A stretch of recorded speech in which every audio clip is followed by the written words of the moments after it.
Switching orders and safety protocols would also be at risk.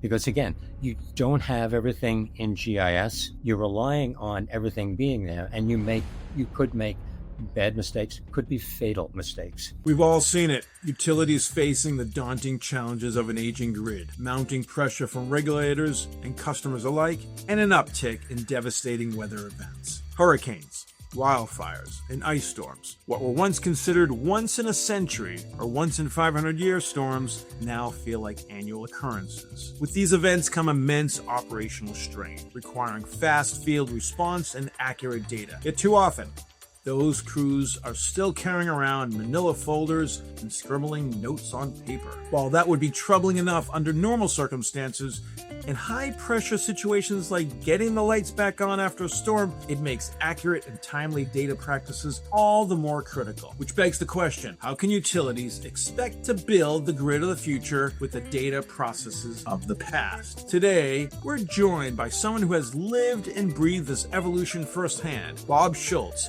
a utility industry veteran and electric GIS expert who spent his career managing geospatial systems, and today, in his role with Locusview, works with utilities across the country to modernize how they collect, manage, and act on field data. I'm Jason Price, coming to you from New York City, and joining me as always is Matt Chester, podcast producer and community manager for Energy Central, coming to us from Orlando, Florida. Matt, how plugged in is the Energy Central community to these technological opportunities now afforded across the grid? Yeah, Jason, what we're seeing across the Energy Central community is an urgent recognition that patience for paper processes and siloed data, it started to run out. Members of our community, and it's ranging from everyone from the utility execs to the grid modernization teams to the field technicians themselves, they're all actively engaging on digital transformation and especially in the field data space. So we see real solutions like GIS integration. They're no longer being seen as new or as a burden. They're a priority. And I think we're seeing that overdue shift where the sector is understanding that, better data leads to better decisions. And especially when it comes to critical issues like safety, restoration time, regulatory reporting. So what excites me most about these conversations on Energy Central is we're seeing collaboration across departments, across disciplines. So it's not just the IT team's problem or the field crew's challenge. It's that collective mission to rethink how data flows from the pole to the control room and beyond, wherever it's needed. That's great. Thank you, Matt. Thanks for the perspective. Before we dive into today's episode, I also want to thank Locusview, our sponsor of today's show. So, as Matt alluded to and what we've discussed, we have a lot to cover today. So let's get to it. Bob Schultz, welcome to Energy Central Power Perspectives podcast. Well, thank you very much. Looking forward to having a good conversation with you on this very relevant topic for all utilities as we move to the future. Fantastic. We appreciate your time, so thank you again for joining. So, Bob, your experience spans both the old and new worlds of utility operation. You've lived the challenges of relying on 90-day paper-based workflows, and now you're helping utilities shrink to near real-time operations and activities. Can you take us back to those early days in your career? What was the biggest data challenge you faced, and how did you start thinking about improving it? In the original portion of my career, I dealt a lot with trying to get work order information from the field. We dealt with lots of challenges with those work order folders being lost. They arriving very late.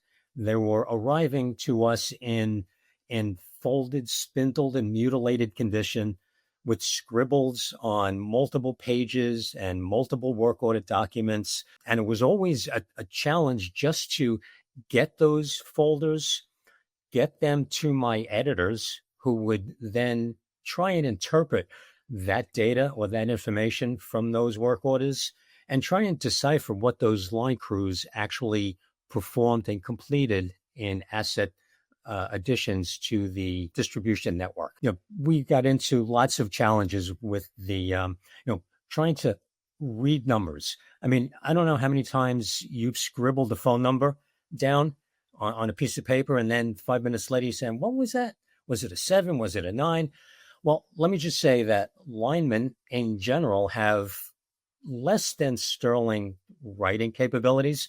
And when they are scribing multiple numbers, digits, what have you, it's very difficult for them to document it and write it clearly and legibly so that that data can then be re-entered into GIS or work management or any downstream system that a utility has. It's always been trying to get the data. And once we got it, how do we interpret it and how do we transcribe it into GIS or, for that matter, work management? And in the introduction, we had some conversations quickly about, it's this problem is not just a GIS problem, or it's not just a work management problem. It is an entire utility problem.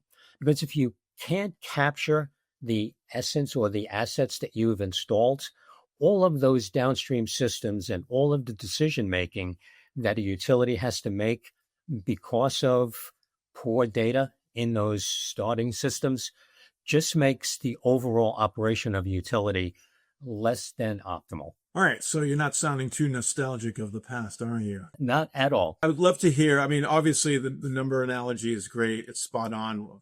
We're all guilty of that. But talk about the time lag. What kinds of risks or missed opportunities does the lag time create for utility? Well, that's a multi-based answer, to be perfectly honest. So we'll start with the GIS world, because I was a manager of a GIS application. So it's near and dear to my heart. But if it took us 90 or more days to get that information into GIS, it just created a whole host of challenges. From the state, right out of the gate was, the users would say the maps didn't display what was in the field. I could use some more colorful language, but let's just say that the maps didn't meet expectations. If we were using a markout company to identify existing underground facilities, those markout companies would rely on data that's in our GIS and our mapping system. If it's not in GIS, it can't be marked out, resulting in the potential for customer or contractor or worker coming in contact with underground facilities. If you are utilizing GIS to populate your outage management system, not having a complete understanding and representation in OMS because data was missing from GIS, you ended up with inconsistent or poor, ETRs, or the reliability statistics that were derived from OMS would be wrong because you don't have all of the information that you needed. Switching orders and safety protocols would also be at risk. Because again, you don't have everything in GIS. You're relying on everything being there, and you could make bad mistakes, could be fatal mistakes. And finally, all of those downstream systems that rely on the GIS data, all of the analytics that can be derived from them, are also of poor quality or may result in incorrect representations of future activity. So a lot of it is just bad data results in bad expectations. From a work management standpoint, if we don't close out those work orders in a timely basis, that information and those assets cannot be unitized. They cannot be updated to the corporate systems of record or their asset repository, which then in turn results in utility not being able to get their rate of return from those new assets in their rate base. So we deal with the financial impacts of that. If those work orders are not closed out in an appropriate basis or time frame, you are also dealing with increased costs from CWIP and AFUDC charges, because every month an asset is not booked into your system of record. It's incurring those AFUDC and CWIP charges. So you can have a scenario where if you're late 3, 4, 5, 6 months, the cost of that work order could almost double because of the costs that you are incurring for the use of the money and funds associated with that work order. So you have a financial cost, you have a rate-based cost, and you have a GIS and safety-based cost, which all impact the utility and its ability to manage it properly. Okay, Bob, when we met early on for the planning session, you gave a phrase called detailed asset traceability. So I want you to take a moment to explain what that means and why it's important to know exactly what wires, transformers, manufacturers, that level of detail. Why is that so critical in today's grid environment? Well, let me go back.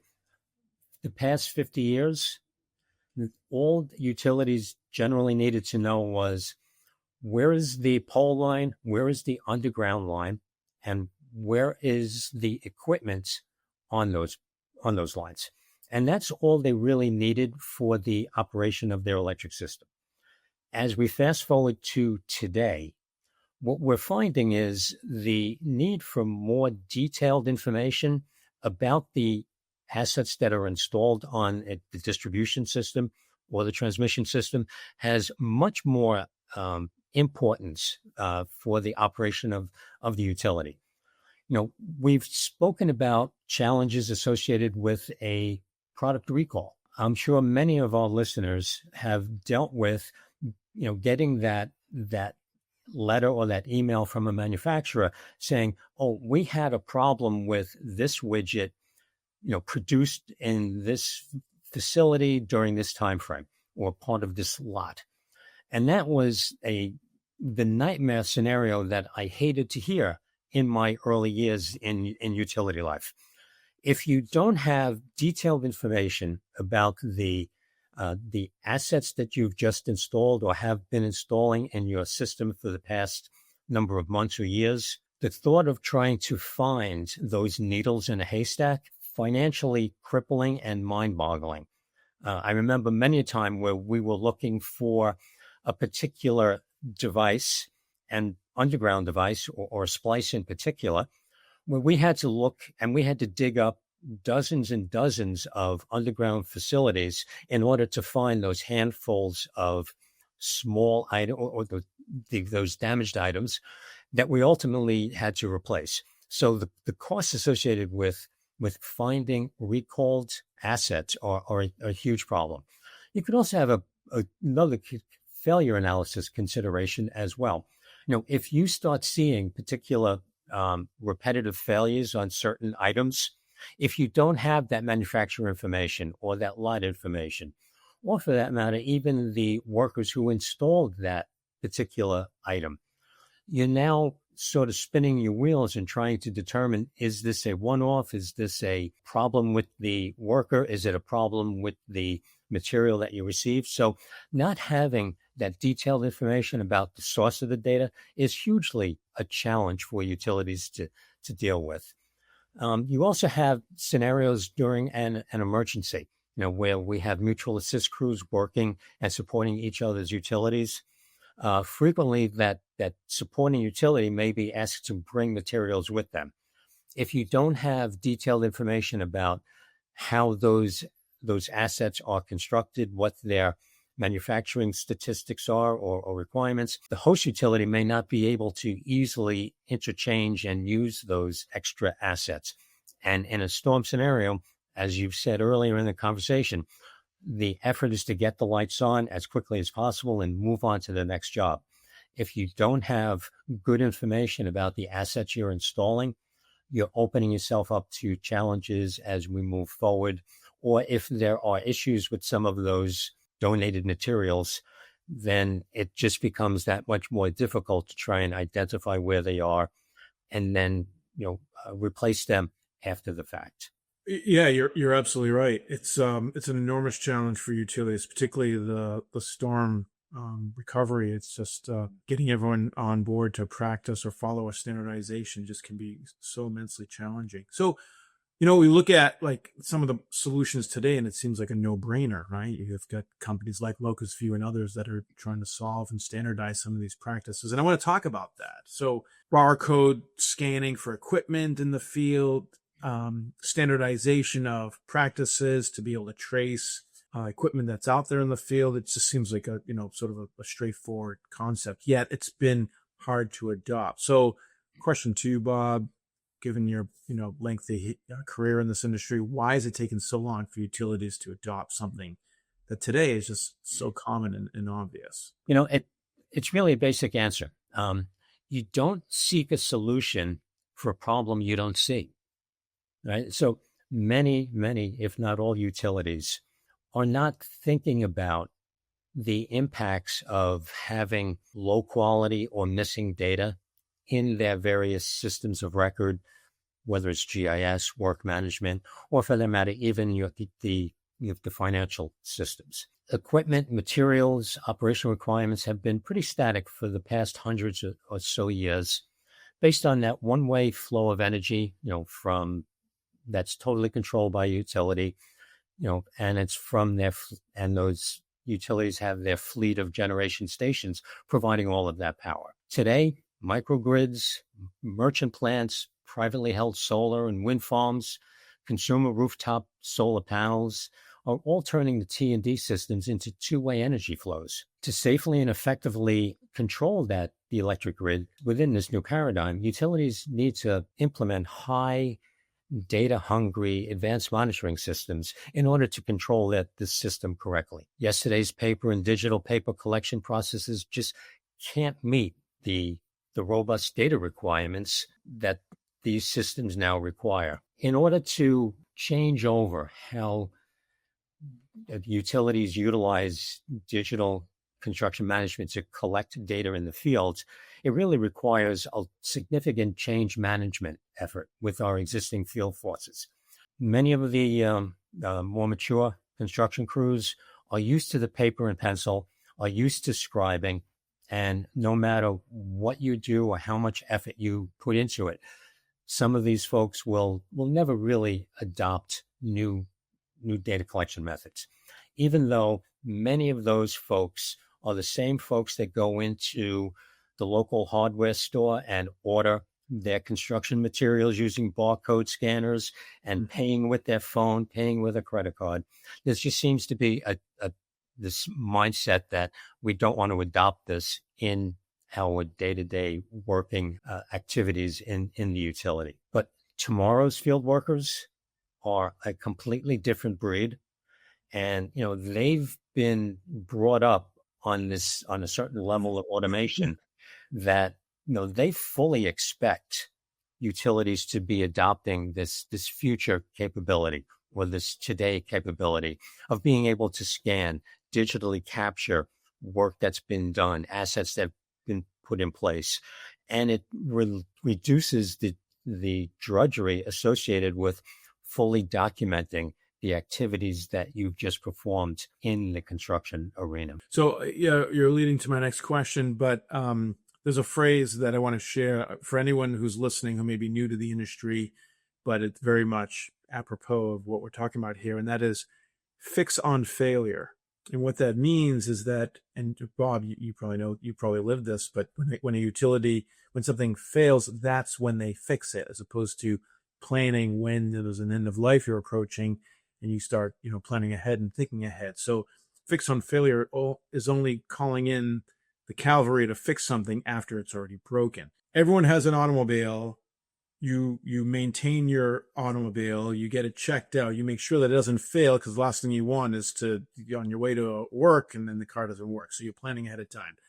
Utilities don't typically or traditionally operate like that. So that fix on fail has been a common practice. And many utilities still in some respects live by that. So far, are we in agreement here, Bobby? Anything I'm saying that's out of line? Incredibly, I agree with you 10,000%. Okay.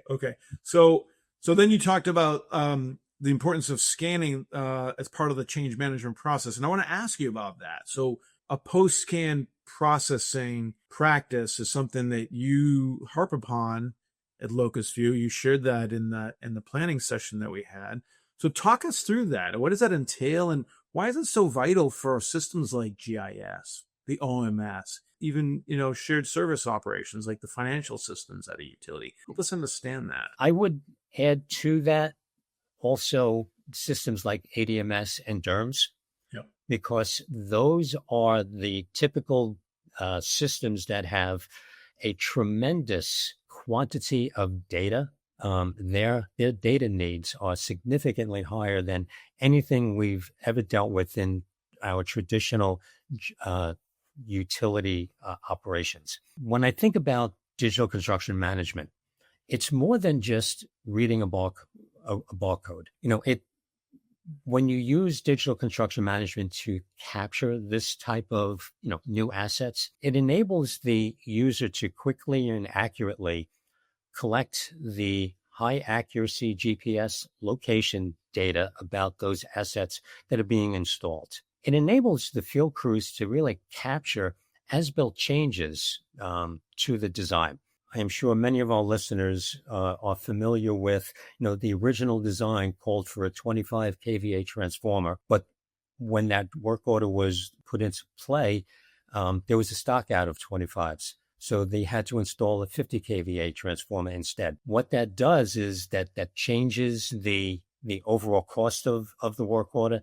It has that 50 kVA transformer has different characteristics than the 25. The manufacturer information, the detailed information and specs associated with a different device is going to have an impact on the compatible unit estimate for that work order. So by being able to utilize asset scanning or barcode scanning or that type of automated data collection, you're now able to obtain all of the necessary data by having these changes to the design fully documented. Digital construction management can go in and it can modify the original estimate, modifying the compatible unit items, the material item numbers, the various subsequent data points associated with that detailed estimate, and that updated and revised estimate can then be propagated through to the balance of the work management system as that job is closed out and completed. Ditto from a GIS standpoint, enabling the crew to identify exactly where they placed a transformer, a line, a pole, or what have you. And if it deviates from the original design, digital construction management concept enables that field person to faithfully locate that new asset or that changed asset so that those changes can be quickly propagated through the DCM process to revise the actual GIS version that is then passed on to the GIS organizations for posting up to GIS. So what you're doing with this concept is you are taking away from the field worker all of the drudgery associated with transcribing and capturing tons and tons of data that may or may not even be visible to them. You're giving them the ability to easily locate where these new assets are being placed if they deviate from the original design. And they're doing that within a versioned data set from a GIS standpoint.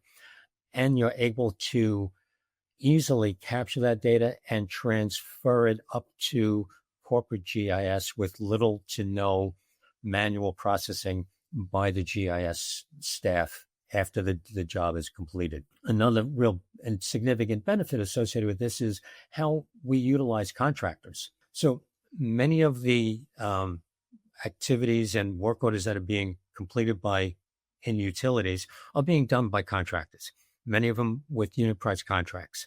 Utilizing digital construction management enables those contractors to translate the work that they're performing, whether it is exactly as designed or it is a deviation from design based on field conditions.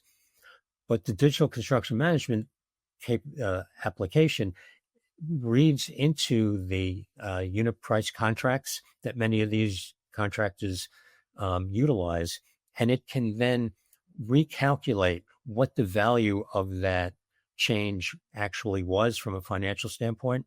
And it also ensures that any of the documentation that the utility might need can be captured using digital photographs, detailed note-taking and barcode reading of these new or different assets. So that's all captured at the location where those changes are made, and that data can then be transferred to the contracts management group, where they can then review and approve those changes and or the entire job, enabling the contractors to be paid more quickly and allow the work orders to be closed out so they get into the system of record. All right. That's really helpful. So, you're describing the mechanics of how this is done in real time in the field and such, but there's an implication, and you were astutely identified the regulatory component of this, or the implications of that. And we all know that all roads lead to the commission, right? So talk to us about how this real-time data capture impacts the utility of record, but more importantly,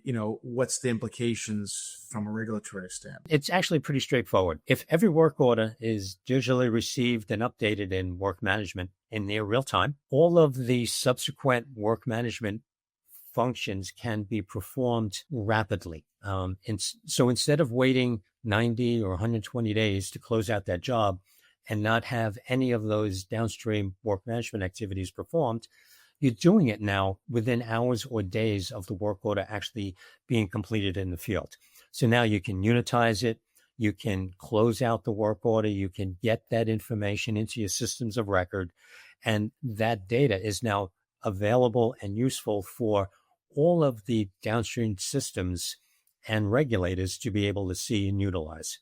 The asset repository and system of record, it's automatically updated.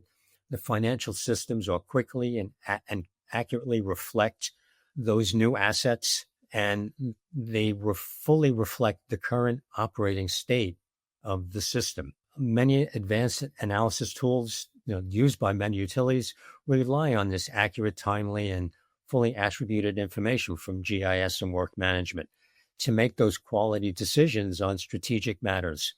And without quality data, any strategic decision could be suboptimal or incorrect.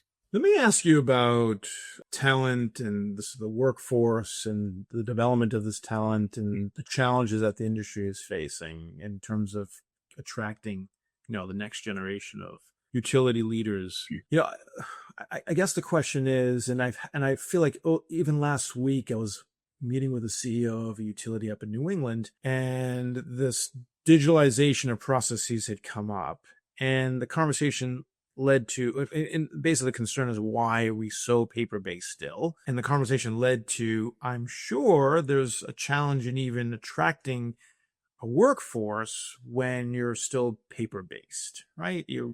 The people who are graduated from college or trade schools today are trained on modern tools and modern ways of solving things. And then they step into, yesteryear to solve these problems. So it must be a real challenge and a concern for anyone who's maybe like a director or manager level up at the utility. So I'd love to get your thoughts on that. How is the changing demographics and makeup of that workforce and its shift in this technology, how is that meeting the expectations of the workforce, young and old? And what are you seeing across the industry around this? Well, I kind of touched on the existing workforce earlier in our conversation.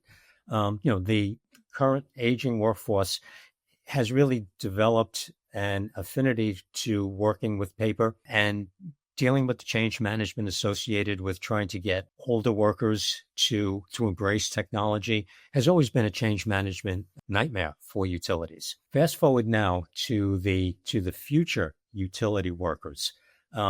This new generation of potential employees embrace digital technology. I kind of joke frequently that I think kids are now born with iPhones in their hand.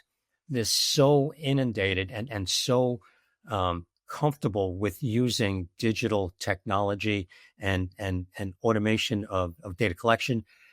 Every day in their lives, they're digitally communicating and texting. They're ordering everything online. They're digitally paying, for their coffee, for their meals, for entertainment. So the reality that the next generation of utility workers are fully digitized is really an understatement. And if utilities can't address and embrace that, they're going to have difficulty keeping some of those more advanced and newer workers. Because if I'm used to ordering my coffee and just tapping the pay scale and walking out with it, that's what they're used to doing. Utilities need to embrace that and recognize that that technology is now available in utility environments.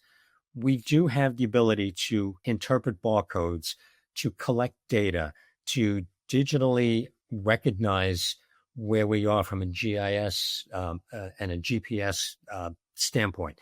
So the technology is there. We just need to more actively embrace it and integrate it into our everyday utility lives.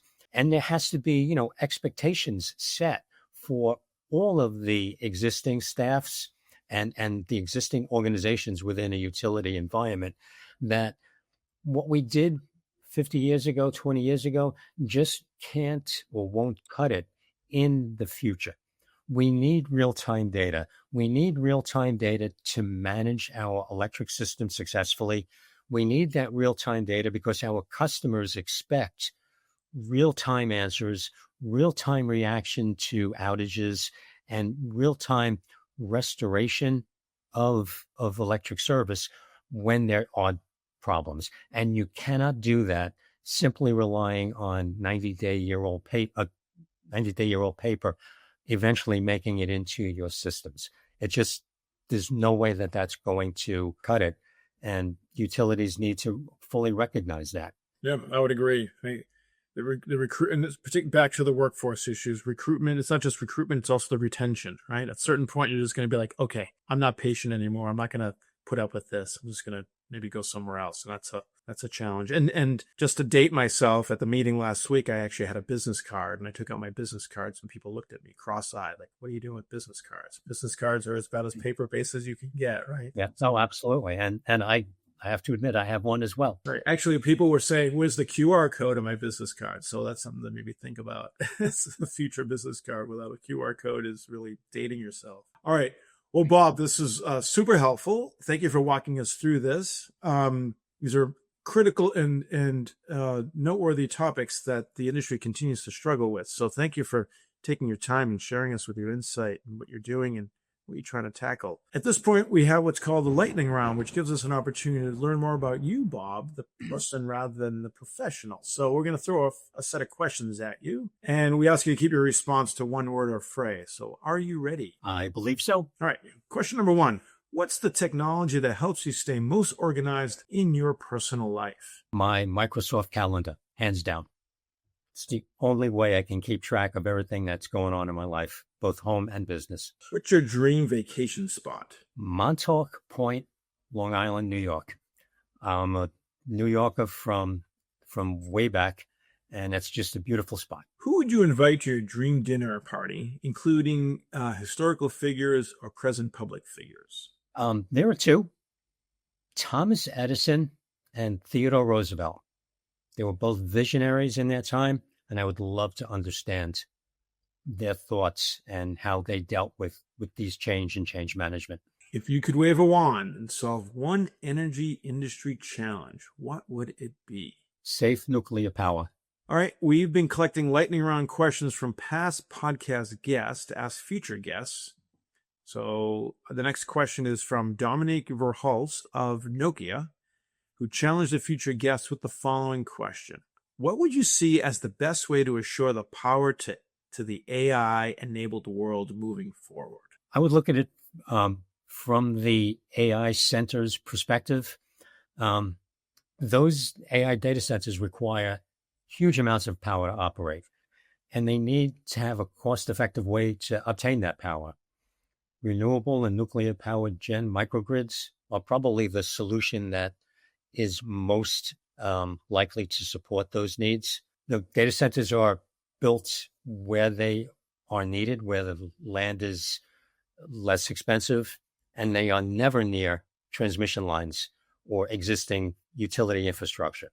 So, the costs to build those interties are huge, and they could be cost prohibitive. So having a decentralized power capability to power those data centers is the answer that I think those data centers ultimately need. Well, now it's your turn. What lightning round question do you want to challenge a future guest to answer? And Bob, it can be topical and related to energy, or it can be something that's off the wall. I would view it as like, what energy storage technology should utilities or society be focused on to greatly improve how quickly you can charge your electric vehicle?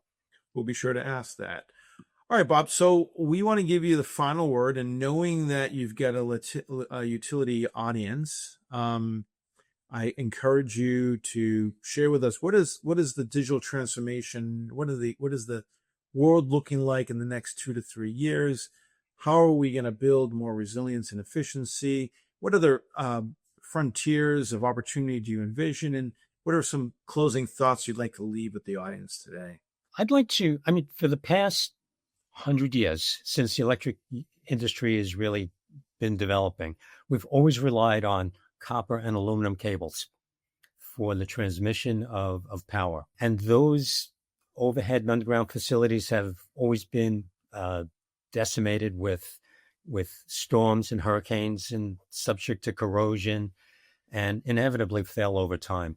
I really see that we need to press science to develop new technologies that would really greatly reduce the energy consumption of the user base and somehow support highly reliable local power generation or creation capabilities, so that our energy footprint is much lower, and potentially we can generate our own power through things like solar or windmills that are much more effective than they are today, and allow users to essentially live off the grid or just be completely energy independent. So I think that's the future for energy production and energy usage. And I think we need to challenge science to get us there. But in the meantime, I would say that, we have to look at how utilities operate. And as we look at solutions, we have to stop thinking of those solutions as a organization specific answer to a problem. The GIS people don't need necessarily an easier way to scribe information. The work management people don't necessarily need a new application to document assets that are being installed. The ADMS people don't need to think about, how do I grab data from one or two sources that may be questionable.